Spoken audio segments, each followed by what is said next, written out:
On a mysterious island, a woman wakes up alone with no memory of how she got there or what her name is. She can't tell where she is, and there's a shell in her hand. Nobody answers when she screams for help, so she decides to blow the shell to see what happens. At that moment a second woman shows up. She doesn't remember her name either, and her object is a knife. Things get tense between them and Shell Lady takes the knife from her, only to be interrupted by a guy that tells them there are more people like them all over the shore wearing the same clothes. Soon everyone comes together and they move some tree trunks to sit on while sharing a coconut. Nobody remembers what happened, and each person woke up with a different item. At that moment they notice that their identical clothes have labels with their names on them. Shell Lady is Chase, Knife Lady is KC, and the guy that found them is Cooper.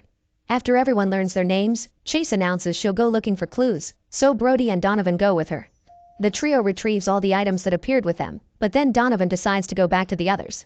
Meanwhile the group is starting a fire and carving a word help in the sand. While sunbathing, Taylor finds a book buried in the sand called The Mysterious Island, but she dismisses it. Donovan arrives and convinces everyone to forget their troubles by swimming. At first they have lots of fun, but soon they panic when they see sharks approaching. Everyone rushes back to the shore, but unfortunately Donovan doesn't swim fast enough and soon a shark bites him before taking him away. Moments later, Chase and Brody find a beautiful waterfall, and Brody asks Chase not to tell the others. Then they share a kiss, but when Brody asks for more, Chase turns him down. Brody doesn't accept this and pushes Chase to the ground to try to take advantage of her. Chase struggles against him and manages to push him off. Then she takes out the knife to keep him at bay and runs away. Afterward Brody returns to the camp and begins giving everyone chores to do, just assuming he can be the leader and not telling them about the waterfall.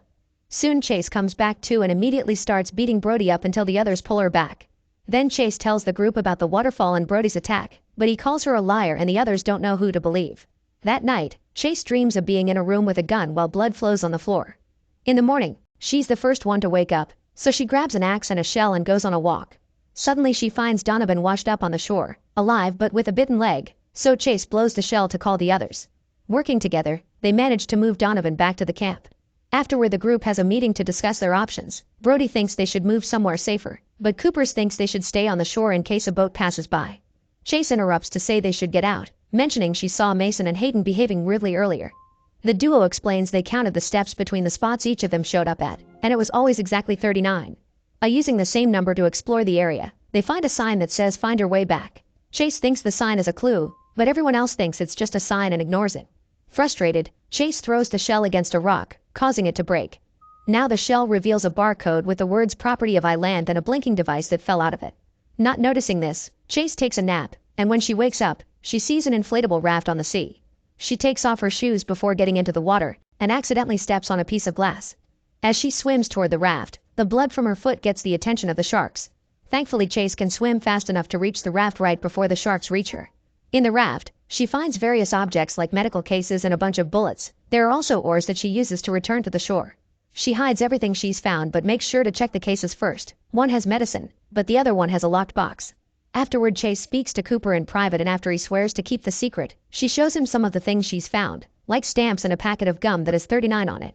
Meanwhile Brody and Casey go looking for food and end up kissing in the woods. Later, the group sees the weather is getting worse and discusses again if they should move or not. Cooper ends up punching Brody and a fight ensues, so the others quickly jump in to separate them. A frustrated Copper leaves and Brody violently takes the knife from Chase to keep everyone at bay. Now the whole group can see he truly is crazy and turns against him, so Brody drops the knife and goes away. To everyone's surprise, Casey grabs the knife and gives it back to Chase. At that moment a storm reaches the island, so Chase takes the group to hide in the raft while Brody and Cooper put up with the rain. In the raft, the group falls asleep, and Chase has another dream. She's in a room with blood on the floor and she shoots a woman sitting on a chair. She's suddenly woken up by Cooper calling out her name, so she reveals the location and invites him inside. Once the storm passes, Chase heads back to the sign and finds the device that fell from the shell. Realizing what it is, she begins running back to the old camp, only to come across Brody, who has built a spear. After telling him to go wake up the others, Chase digs out the case from the raft and uses the device to open the box, guessing the password is some combination of 3 and 9. Inside she finds a gun, so she loads it up with the bullets before rejoining the group. Later, Casey is privately checking her scar when she's approached by Hayden, asking what happened between her and Brody in the woods. Casey confirms they did the dirty and blames herself for it, but Hayden can tell Brody attacked her. Meanwhile Chase and Copper go on a hike to look for more clues. After lots of walking and climbing a cliff, they come across a large abandoned building hotel. They see beds and a fountain with running water, so they rush back to tell the others. Brody doesn't like the idea of having to climb a cliff and an argument ensues, during which he threatens Chase with a spear. The others tell him to cut it, so an offended Brody goes away. The rest of the group asks Chase to leave too, accusing her of being the one triggering the arguments. As clouds cover the island again, Chase goes to sleep in the raft and has the same dream of the dying lady. In the morning, the group drags Chase out of the raft and takes her to the beach, where Brody is dead with a knife in his body. The others accuse Chase of killing him and don't believe her when she says she didn't, so she starts beating them up to escape. Casey hits her extra hard with a stick and Chase faints, only to suddenly wake up on a chair inside a strange room. She can't move any part of her body, and soon a nurse shows up to give her an injection without answering her questions. Chase falls asleep and has visions of the lady from the dream and the sea from the island. When she wakes up, a doctor is checking on her. He promises she'll get answers soon and uses a device to allow her body to move again. It's explained that a magnetic force field was keeping her in place, which is required to keep the prison population under wraps.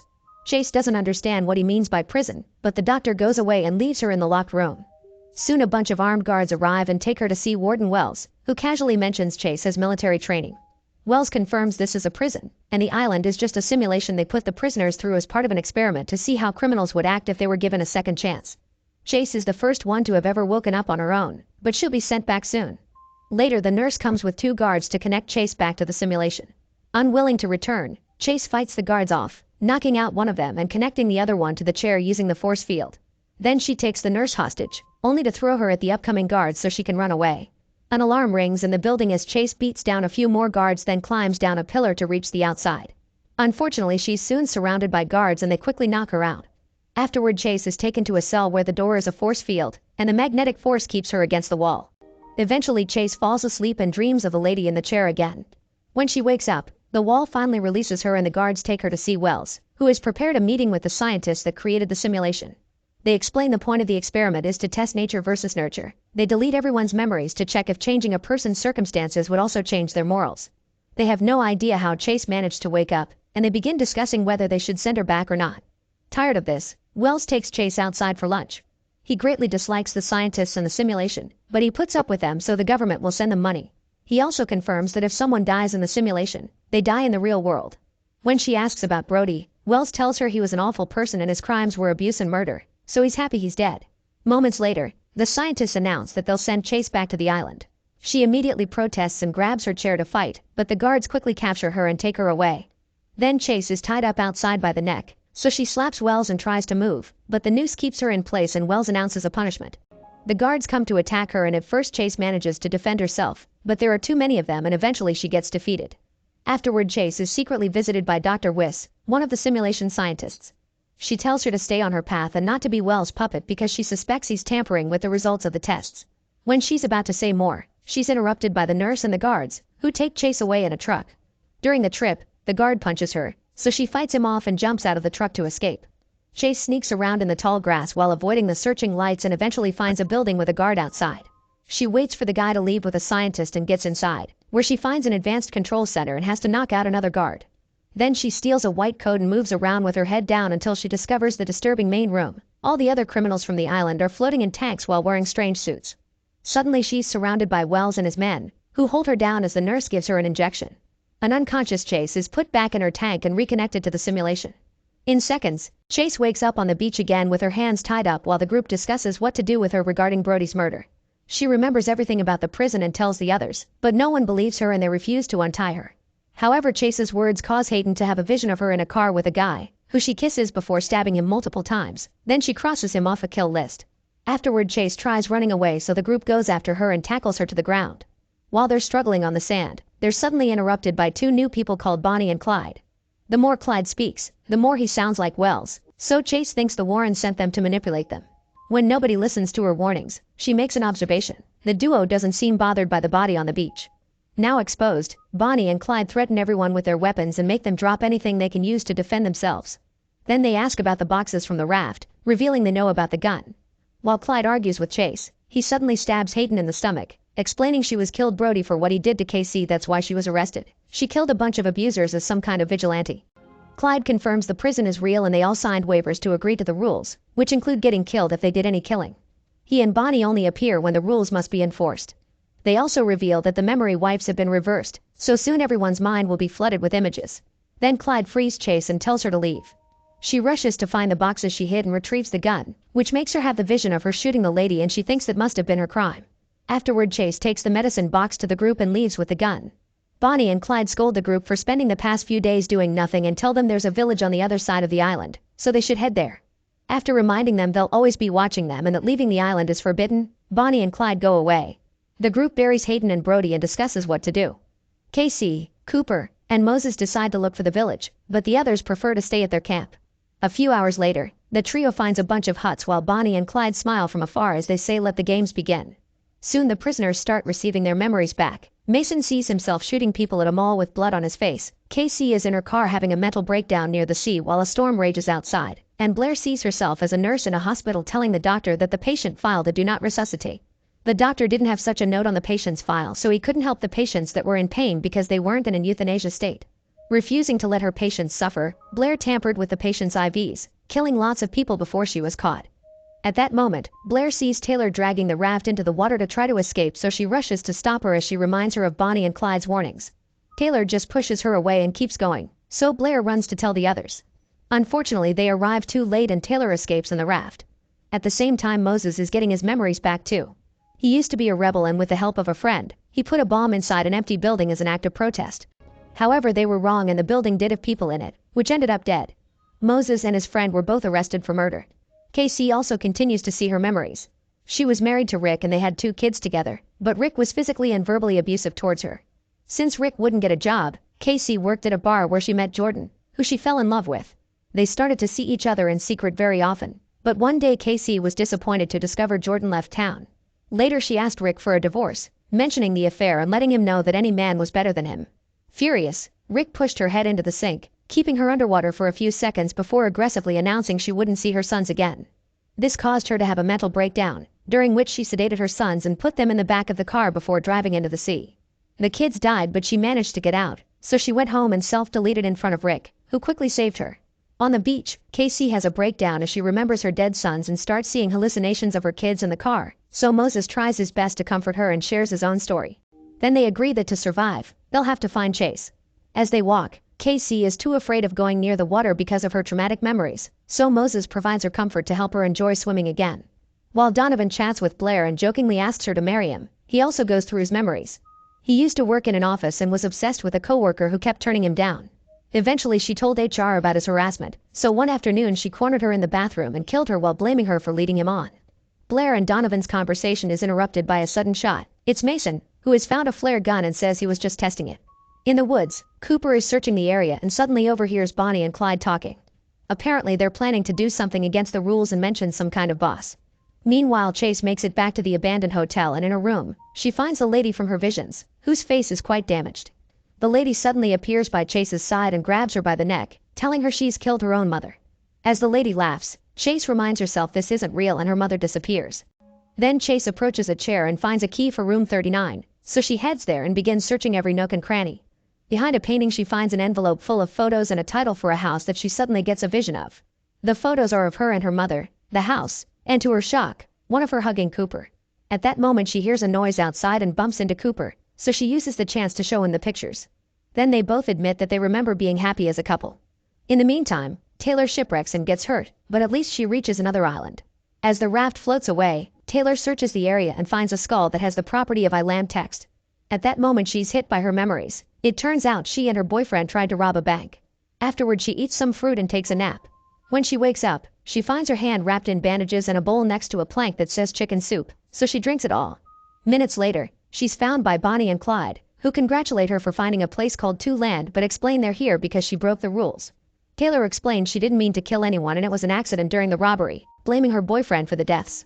The duo then reveals that the island only has one resident who happens to be a cannibal, and the soup she ate was made with her own fingers. In the evening, Casey wakes up to see her son burning the abandoned village. She approaches the boy to stop him, telling him how much she loves him.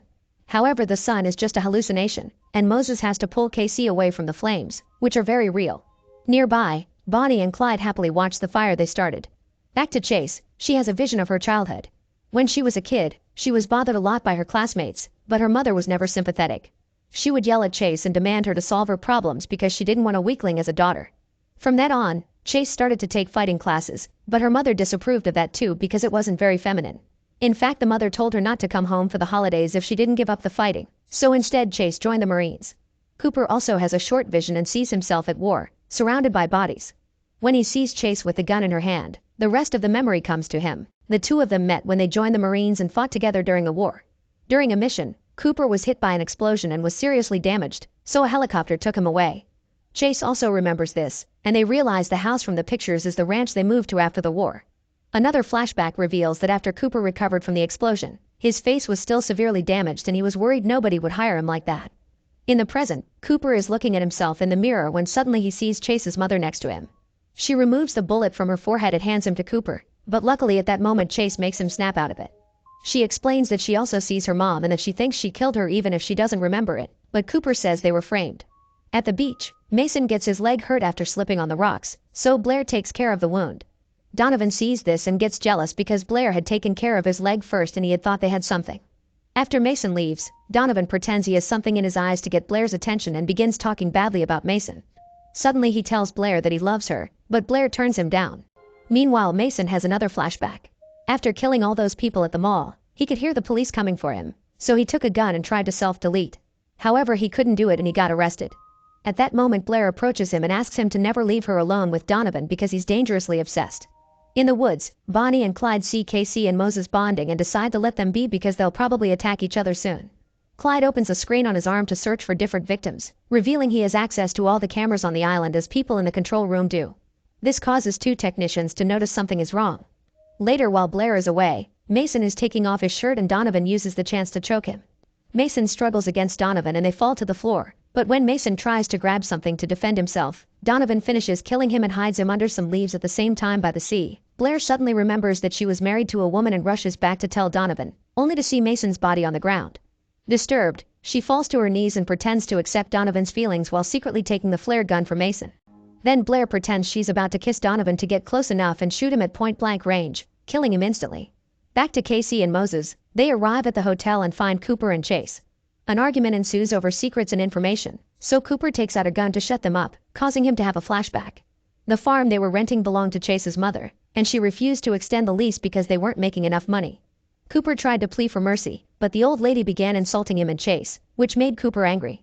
Chase's mother took out a gun to make him leave and Cooper tried to take it from her, so she hit him with a vase, and in the struggle the gun was accidentally shot, killing her. In the present, it's revealed that Cooper was so lost in the vision that he has fired the gun here too, killing Moses. While Casey hugs the body, Cooper tells Chase he killed her mother and made it look like a break-in. Chase gets very upset and is about to punch him, but suddenly Clyde shows up and stops her, saying he'll take it from here. Clyde starts fighting Cooper while Bonnie goes after Chase. All four of them are great fighters, so lots of hits are exchanged as they move all around the room and climb on the furniture. When Clyde is about to stab Cooper, Chase hits him first to stop him. Clyde retaliates with his machete, but Chase dodges it and the blade kills Bonnie instead.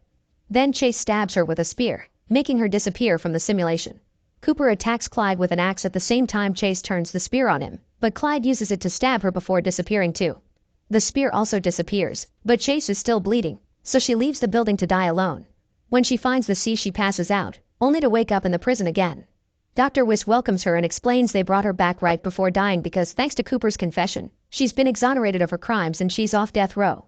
She also says that Bonnie and Clyde were marshals who went rogue and were removed for interfering with the results of the game. While the doctors check on Chase's health, Wells tries to visit her, but Wiss stops him and implies he'll be investigated for his involvement in the marshals' misbehavior. Furious, Wells finds the nurse and convinces her to be on his side because otherwise she'll go down with him.